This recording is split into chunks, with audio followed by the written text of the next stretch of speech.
Israel की बच्चों वाली जिद, रट्टा लगाकर अमेरिका से कह रहा है, इजराइल बार बार जिद कर रहा है कि ईरान पर हमला कर दो। जहां दूसरी बैठक कामयाबी से हो गई, अमेरिका और ईरान की मीटिंग हो गई, ईरान ने कंफर्म किया कि मीटिंग ये दूसरी जो ही ये भी काफी पॉजिटिव रही। लेकिन ये पॉजिटिव मीटिंग जो दोनों के बीच हो रही है, अमेरिका और ईरान के, इजराइल के पेट में हो रही है तकलीफ। इजराइल ने प्रपोजल रखा है ट्रंप के सामने, ये प्लान रखा है दोबारा से कि देखिए इस तरह से हम ईरान की फैसिलिटीज पर, न्यूक्लियर फैसिलिटीज पर हम, आप मत करिए, हम हमला कर सकते हैं, हमें करने दीजिए, बस आप पीछे से साथ दीजिएगा। अमेरिका ने अभी तक उस पर कोई टिप्पणी तो नहीं की है, लेकिन आपको बता दूं कि पूरी तैयारी में इजराइल है। एक्सपर्ट जो जंग पर और जंगी एक्सपर्ट हैं, नजर रखते हैं, उन्होंने साफ कहा है कि ईरान पर इजराइल हमला हर हाल में ऐसे या वैसे करके मानेगा। उधर मेरे दोस्तों, एक तो मैं अपने इन एडिटर से परेशान हूं, इस ससुरे से पूछो भाई खबर में अंदर की बात बताते, कहता मुझे क्या पता। अभी भाई ने जानकारी दी कि मोहम्मद बिन सलमान का जो है खत लेकर सऊदी अरब के डिफेंस मिनिस्टर ईरान के सुप्रीम लीडर के पास पहुंचे। ईरान के सुप्रीम लीडर से मुलाकात हुई थी ना, ये ऐतिहासिक मीटिंग थी। तो ईरान के सुप्रीम लीडर को मोहम्मद बिन सलमान का खत सऊदी अरब के डिफेंस मिनिस्टर ने दिया। अब जैसे आपके मन में आया कि भाई क्या उस खत में क्या था, अब मैंने अपने एडिटर से पूछा भाई क्या था, कह रहा मुझे क्या पता क्या था, मुझे कैसे पता होगा। एक इस आदमी से बहुत परेशान हूँ। बहरहाल अब तो वक्त बताएगा कि क्या कहा गया है उस खत के अंदर मोहम्मद बिन सलमान ने। लेकिन एक बात क्लियर है कि मोहम्मद बिन सलमान हो या कोई भी, ईरान के इस वक्त वो करीब हो रहे हैं, और अगर ऐसा होता है तो अच्छी बात है, बाकी तो वक्त बता देगा। फ्रांस और उधर ईरान के रिश्ते खराब हो गए हैं। फ्रांस ने अपने नागरिकों को मना कर दिया है, बैन कर दिया कि आप ईरान नहीं जा सकते। असल में ईरान फ्रांसीसी लोगों को जासूसी का इल्जाम लगाकर गिरफ्तार कर रहा था। ऐसे में फ्रांस ईरान से चिढ़ चुका है। आगे बढ़ने से पहले एक जरूरी ऐलान, पिछले साल तक हमने गाजा और फिलिस्तीन तक मदद पहुंचाई फिलिस्तीन एम्बेसी के जरिए, और लास्ट 2 बार जब हम फिलिस्तीन एम्बेसी गए तो हमने उसका अपडेट नहीं दिया, क्योंकि हमें रिकॉर्ड करने को ही फिलिस्तीन एम्बेसी के द्वारा मना कर दिया गया था, क्योंकि किसी और की वीडियो इतना वायरल हो गया था कि उतनी मदद नहीं पहुंची थी जितना वो वीडियो वायरल हो गया था। और एम्बेसी ने हमें ये बोला कि देखिए इसी देश में इजराइल की भी एम्बेसी है जो हमसे थोड़ी सी ही दूर है। अगर उनकी नज़र में हम लोग आ गए कि हम फंड इकट्ठा कर रहे हैं और भारत से इतनी भारी तादाद में मुसलमान मदद दे रहे हैं, तो इस मोदी गवर्नमेंट के ज़्यादा करीब, हमसे ज़्यादा करीब इजराइल है। ऑब्वियसली ये कोई झूठी बात नहीं है। लिहाजा हम नहीं चाहते कि किसी भी तरह से मदद भेजने में अड़चन आए, लिहाजा हमें वीडियोग्राफी फोटोग्राफी नहीं करवानी। तो 2 बार का लास्ट में अपडेट नहीं दे पाया था, उसकी वजह ये है। फिर हमने बार बार मना भी कर दिया था कि भाई आप खुद जाइए मदद दीजिए, खुद जाइए मदद, क्योंकि उस वक्त एक प्रोपेगेंडा चल गया था, भाई फिलिस्तीन एम्बेसी में जो मदद दोगे वो गजा तक नहीं पहुँचेगी। हालांकि वो सब झूठ था। हर इंसान, जो दूसरे लोग थे विरोध कर रहे थे, वो चाह रहे थे कि भाई मदद हमारे पास आ जाए। और यहाँ की जो संस्थाएं थीं उनको ये था कि जो चंदा हमें मिलता था, हमारे मसाजिद या हमारे तंजीमों, हमारे मदरसों को मिलता था, वो अब हमें मिल नहीं रहा है। तो ये थोड़ा इस वजह से इशू हो गया था। लिहाजा मैंने साफ मना कर दिया था लास्ट टाइम कि भाई अब बस हो गया है, हमने 3-4 बार वहाँ विजिट करके फंड दे दिया है, अब बस, अब मत ट्रांसफ़र करना। लेकिन मोहब्बती लोग बेचारे पगलाए हुए हैं कि नहीं, हम तो आप पर भरोसा करते हैं और आपको ही देंगे। तो इस रमज़ान में भी, जो अभी रमज़ान पाक गुजरा है, और ये ईद जो अभी गुजरी है, ईद उल फितर, इसमें भी कई लोगों ने कांटेक्ट किया, बार बार बोला, मेल पे मेल किया, बहुत बार, लेकिन जो है हमने मना कर दिया कि भाई अब खुद जाइए आप और दे दीजिए।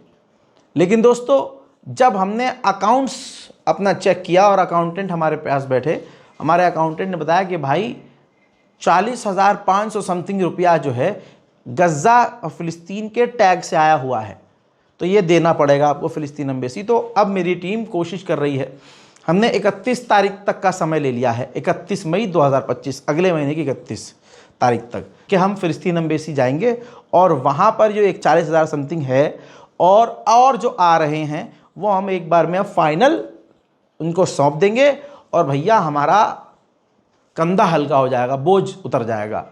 तो 31 अगले महीने की 31 मई तक अगर ऐसा कोई व्यक्ति है जो फ़िलिस्तीन एम्बेसी नहीं जा सकता और उसने गाज़ा और फ़िलिस्तीन की नीयत से पैसा निकाल कर रखा हुआ है और वो भेज नहीं पा रहा है, तो भाई केवल वही लोग इस स्कैनर को स्कैन करें, या फिर ये करंट अकाउंट है 70 लास्ट में है, इसमें आप डायरेक्ट यूपीआई कर दीजिए या ट्रांसफ़र अकाउंट में कर दीजिए।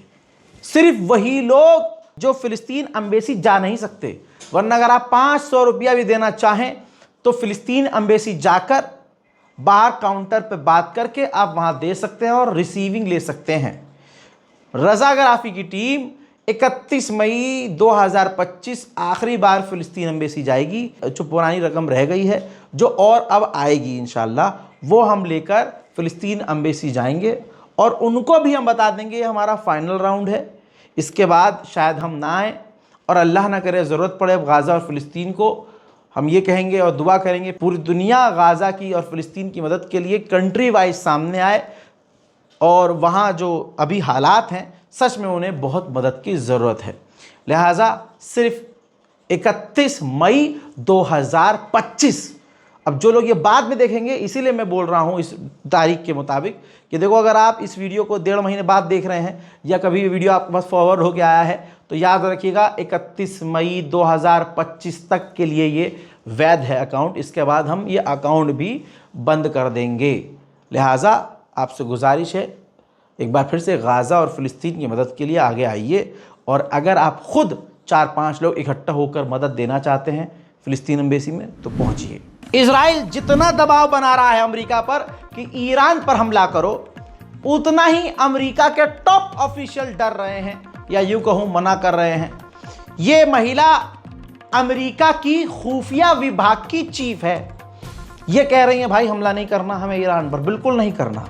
उधर ये व्यक्ति अमेरिका का डिफेंस मिनिस्टर है, ये भी राजी नहीं है, और ये है अमेरिका का वाइस प्रेसिडेंट, ये भी साफ कह रहा है कि ईरान पर हमला हमें नहीं करना है। पहले जब ईरान की मीटिंग हुई तो जिस बंदे ने ईरान के विदेश मंत्री से अमेरिका की तरफ से मुलाकात की, उसने वापस आकर इजराइल के अधिकारियों को जानकारी दी कि ईरान से ये बात हुई।